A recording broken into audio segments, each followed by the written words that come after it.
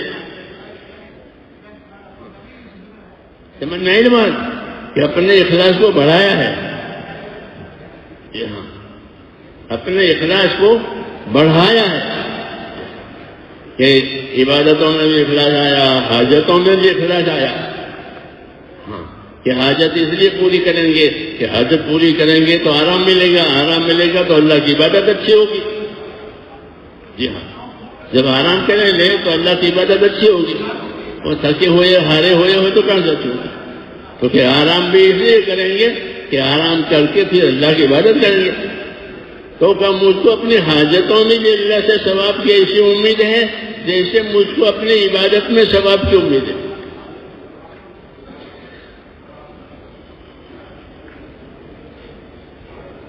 Another aspect which is important for us to understand, one is sincerity in the worship of Allah subhanahu wa ta'ala, or namaz, fasting, zikr, etc.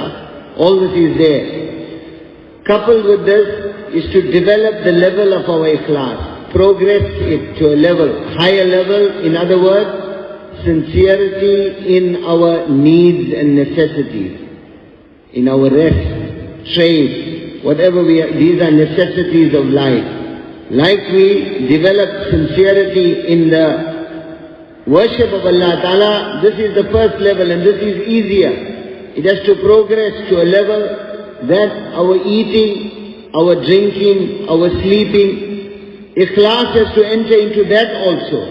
In other words, like we hope for reward in the worship of Allah Ta'ala, in fulfilling our needs and necessities of life, we should hope for reward from Allah subhanahu wa ta'ala. Why? Because that is also, we have developed We are doing it with ikhlas, with sincerity, and we have to learn this in Tabligh. The Sahaba of Rasulullah sallallahu alayhi wa sallam, they taught us this. Muaz bin Jabal radiyallahu ta'ala anhu, one of his saying that in my sleeping, in my resting, I have the same hope of reward as I have in my ibadat, in my salah. Ahtasibu nawmati kamat ahtasibu qawmati. So this is what we call the developing, nurturing the level of ibadat, the level of our ikhlas, so that it is in our ibadat also, and it is in our needs and necessities. Why? Because the need and necessity is there to strengthen us for Allah Ta'ala's worship. If you are tired, what type of salah or ibadat are you going to make? So you are sleeping, why? So that you refresh yourself for the worship of Allah subhanahu wa ta'ala. So the ikhlas and sincerity even in that need and necessity.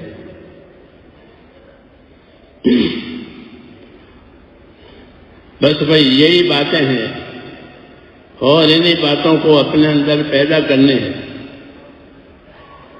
اس کے لیے ایک تو اللہ سے دعائیں مانگنی ہیں, اللہ سے دعائیں مانگنی ہیں, کیونکہ اللہ سے لینے کا راستہ یہی راستہ ہے.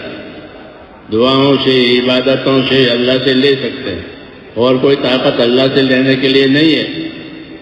اللہ ہی سب بڑا طاقت والا ہے, اس سے ہم نے کون آ سکتا ہے. لیکن اس نے یہ راستے کھلے رکھے, عبادت کا راستہ, دعا کا راستہ, یہ مدد کا راستہ ہے کہ اللہ سے جو مدد ملے گی وہ اس کی عبادت سے ملے گی. ایاک نعبد و ایاک نستعین, وہ پڑھتے ہیں, اے اللہ تیری عبادت کریں گے, تجھ سے مدد لیں گے. تو اللہ سے مدد لینے کا ایک راستہ اس کی عبادت ہے.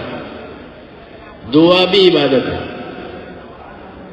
دوسرا راستہ مانگنا ہے کہ مانگو اللہ سے, سوال کرو اللہ سے. اللہ کو مانگنے والا پسند ہے, نہ مانگنے والا پسند نہیں ہے. جو اللہ سے نہیں مانگتا وہ اللہ کو پسند نہیں ہے. جو اللہ سے مانگتا ہے تو وہ اللہ کو پسند ہے. ہاں, کیونکہ سارے خزانے اللہ کے ہاتھ میں ہے, ساری خیر اللہ کے ہاتھ میں ہے, کسی کے ہاتھ میں کچھ نہیں ہے. کچھ نہیں ہے کسی کے ہاتھ میں, سب کچھ اللہ. لہ الملک و لہ الحمد, یوں کہتے ہیں, اسی کا ملک ہے, وہی مالک ہے اور وہی تعریف کے لائق ہے. وہ جو کام کرے گا اللہ وہ تعریف, اس میں اس کی تعریف ہوگی. تو ساری خیر اللہ کے ہاتھ میں ہے, اس لیے خیر اللہ تعالیٰ سے مانگی جائے گی. خیر کے مانگنے والوں سے اللہ خوش, نہ مانگنے والوں سے نہ خوش. اس لیے ہم کو حکم بھی دیا ہے, عبادت بھی کرو, دعائیں بھی مانگو, عبادت بھی کرو, دعائیں مانگو. دعا والے بنو. کیا بنو؟ کہ دعا مومن کا ہتھیار ہے. جیسے فوجی کے بعد فوج کے ہتھیار ہوتے ہیں, پولیس کے ہتھیار ہوتے ہیں. جی ہاں, تو مومن کے پاس کیا ہوتا ہے کہ اس پاس دعا ہوتی ہے. وہ اپنی دعا سے اپنی حفاظت بھی کراتا ہے اور اپنی دعا سے اپنی مراد بھی پوری کراتا ہے. ہاں, وہ اپنی دعا سے بیماری بھی دور کراتا ہے. ہاں, یہ دعا مانگی بیماری دور ہو گئی. جی ہاں, یہ دعا کہ مومن کا ہتھیار ہے کہ اس پر حالات آتے ہیں تو حالات کا مقابلہ کرنے کے لیے اس کو دعائیں دی ہیں. حالات آتے ہیں. جی ہاں, تو حالات کا علاج کیا ہے کہ حالات کا علاج دعا. کہ دعا مانگی, موسیٰ علیہ السلام نے دعا مانگی تو فرعون کی حکومت ڈوب گئی پوری. نوح علیہ السلام نے دعا مانگی, پوری قوم ڈوب گئی. ہاں, جلال والی دعا, دعائیں جلال والی. یہ ایک بھی باقی نہ رہے, یا اللہ ایک بھی باقی نہ رہے. یہ بات ایک بھی باقی نہ رہے. ہاں, تو ایک بھی باقی نہیں رہے. جی ہاں, دعا موسیٰ علیہ السلام کی دعا، نوح علیہ السلام کی، کہ فرعونی پوری حکومت ڈوب گئی، پوری، ایک نہیں بچا، اور ڈوبا کر کے ان کو اللہ نے باہر نکالا تھا. دیکھو یہ لوگ دیکھیں قدرت دکھانے کے لیے. ایک دعا ایسی ہوتی ہے جلال، ایک دعا ہوتی ہے جمال والی، جمال والی. دو پیغمبروں کی دعائیں جلال والی، موسیٰ علیہ السلام کی، نوح علیہ السلام. دو پیغمبروں کی دعائیں جمال والی. ایک ابراہیم علیہ السلام کی دعا کہ کسی کا بھی نہ بگڑے، اللہ سب کا بنا دے، کسی کا بھی نہ بگڑے، سب کا بنا دے. میرے پاس قدرت ہے، اللہ سے میرے پاس قدرت ہے، سب کا بنا دے. جو میرے ساتھ ہو جائیں وہ تو ہے نجات پانے والے. اللہ سے کہہ رہے کہ جو میرے ساتھ ہیں وہ تو ہے نجات پانے والے، اور جو میرے خلاف کرے تو آپ غفور الرحیم ہے. ان کا جو میرے خلاف کرے تو آپ غفور الرحیم ہے، اور جو میرے ساتھ ہے وہ تو نجات پائیں گے. جو میرے ساتھ خلاف کرے تو کہا آپ غفور الرحیم. ابراہیم علیہ السلام کی دعا، ومن اتبعنی فہو منی ومن عصانی فانک غفور الرحیم. تو میری نافرمانی کرے، میری نہ سنے تو آپ غفور الرحیم، اس کو معاف کر دیجیے. تو میرے ساتھ ہوگا وہ تو کامیاب ہو جائے گا، نہیں اور تو آپ کی مغفرت اس کو مل جائے گی. مطلب یہ کسی کو کوئی تماشا نہ لگے. ہاں یہ ابراہیم علیہ السلام کی دعا ہے. یہ سب کے ساتھ جمال، سب کے ساتھ خیر. اور ہمارے نبی کی بھی یہی بات ہے، ہمارے نبی کی بھی یہی بات ہے کہ کسی پر کوئی عذاب نہ آوے، کسی پر کوئی مصیبت نہ آوے، سب رحمت سے مالا مال ہو جائیں. رحمت للعالمین، رحمت للعالمین. اپنی دعوت میں، اپنی دعا میں، دونوں میں رحمت للعالمین. آپ کی دعوت جو قبول کرے گا وہ بھی رحمت میں چلے جائے گا. نہیں تو آپ کی دعاؤں سے ہزاروں آدمیوں کی سفارش ہوگی، ہزاروں آدمی جنت میں جائیں گے. جی ہاں، آپ کو سفارش کا حق دیا جائے گا کہ محمد سفارش کرو، کسی کرنی ہے تو آپ ہزاروں آدمی کی سفارش کریں. جی ہاں، تاکہ سب جنت میں چلے جائیں. گنہگاروں کی سفارش، کافروں کی نہیں، گنہگاروں کی، کہ امت کے سارے گنہگاروں کے لیے آپ سفارش کریں گے. یہ آپ کا مرتبہ ہے، آپ کو سفارش کا حق دیا جائے گا. موقع دیا جائے تو سب کے لیے سفارش ہے. کہ کوئی ایمان والا جس ایک ذرے کے برابر بھی ایمان ہوگا کہ وہ باقی نہ وہ جنت میں جائے گا. رحمت ہے. آپ صلی اللہ علیہ وسلم دنیا میں بھی رحمت ہے، آخرت کی رحمت ہے. تو آپ کی رحمت والی شان سے فائدہ اٹھانے کے لیے دو باتیں ہیں، ایک اخلاص نیت، ایک اتباع سنت. ایک کہ ہر آدمی عمل صحیح کرے اور اخلاص سے کرے اور سنتوں پر عمل کرے. ہاں یہ آپ کے دنیا میں آنے کی یہی غرض ہے کہ آپ نے بندوں کو مومن بنایا، مخلص بنایا، اور بندوں کو سنت کا متبع بنایا.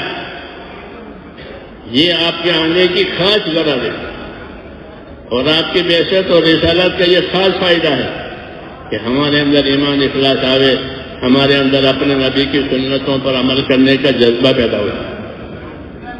صبح سے شام تک دیکھنا کتنے عمل پر سنت، کتنی سنتوں پر عمل کیا ہے، دیکھا کرو.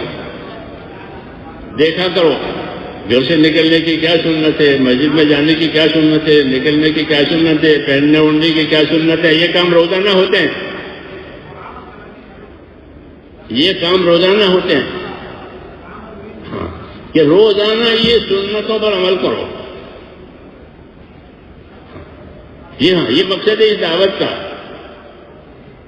دعوت کا یہی مقصد ہے. مولانا الیاس صاحب نے ہم کو یہی مقصد بتایا کہ ہماری دعوت اور تبلیغ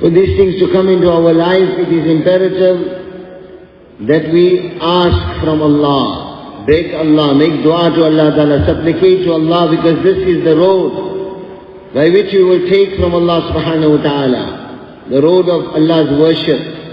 And dua is a form of worship of Allah Subhanahu wa Ta'ala. This is the road to acquire the help of Allah Subhanahu wa Ta'ala. Iyaka na'bud wa iyaka nasta'een. We say this over and over again. Oh Allah, you only we worship and you only we ask for help. So the road to acquire the help of Allah Subhanahu wa Ta'ala is dua, is our ibadat. And dua is part of our ibadat. Allah loves those who beg and ask from Him. Not just recite, ask. Allah loves those who don't ask or beg from Allah Subhanahu wa Ta'ala. Allah does not love such people.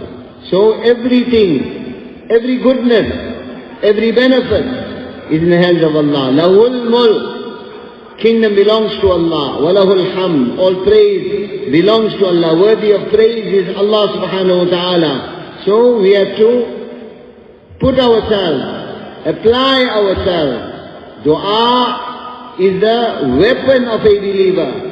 Like a policeman's authority has a weapon, in the same way dua is a weapon. Sickness alleviated through dua. Needs or problems addressed through dua. Conditions will come.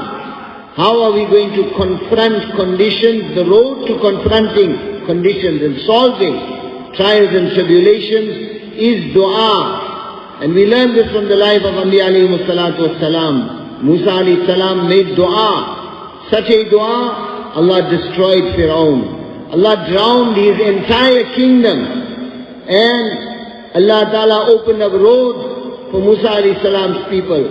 So that Allah Ta'ala wanted to show His qudrat and His power. Such a dua, the dua of Musa alayhi salam was a dua of jalal, of authority, of majesty, augustness. And this is why in that dua, he said, Ya Allah, do not leave a single one of them. So the whole of Fir'aun's nation and kingdom was toppled and the entire nation was destroyed. And like we said, the roads were open to the qudrat of Allah for the people of Musa alayhi salam. So this is one type of dua, what we call jalal. The other dua we see which is jamal. In other words, beauty in that dua. Ibrahim alayhi salam said, Ya Allah, let everyone be successful. Those who follow me, they are from me. And those who oppose me, you are Ghafurur Rahim. You are very forgiving. You are very, very merciful. So forgive them also, guide them also. In other words, no one should lose out. So this dua of Ibrahim alayhi salam, in this is what we call Jamal. And we see this in the life of Rasulullah sallallahu alayhi wa sallam. Rahmatul lil alameen. He was a mercy for every alam. In his da'wat also and in his dua also. He didn't want anyone to lose out, everyone to be saved. And this is why he was given this position, this blessing of what we call intercession. For who is the intercession? For the sinners. That no person of Iman should go to Jahannam. Even the sinners should be saved from Jahannam. Allah's Rasul sallallahu alayhi wa sallam was a mercy in this dunya and he was a mercy in the hereafter. So the road to this, the essence is two things. sincerity of our intention, and ittibai sunnah, follow, implement in your life the sunnah of Rasulullah sallallahu alayhi wa sallam. Allah has become, live as Allah's slave, become mu'min and mukhlis, and become one who follows the sunnah of Rasulullah sallallahu alayhi wa sallam. This is the actual objective and purpose of the mission of Rasulullah sallallahu alayhi wa sallam, to develop that one sincerity with Allah and the way of life of Rasulullah sallallahu alayhi wa sallam. So morning till night, we should be checking in my dressing, in my eating, in my gathering, what is sunnah? What is the practice of Rasulullah sallallahu alayhi wa sallam? Daily to implement that. This is a primary objective of our work. Read the Malfuzat of Hazrat Maulana Ilyas Sahib rahmatullah alayhi. He said the purpose of our da'wat and tabligh is that whatever Rasulullah sallallahu alayhi wa sallam brought from Allah Ta'ala to come into the lives of the ummah. This requires learning and teaching and giving da'wat of this. Dawat, learn and teach ibadat, learn and teach sunnah, learning, teaching, learn and teach ikhlas and sincerity, and with this akhlaq, character, fulfilling the rights of the creation, implementing in our lives and making effort upon others.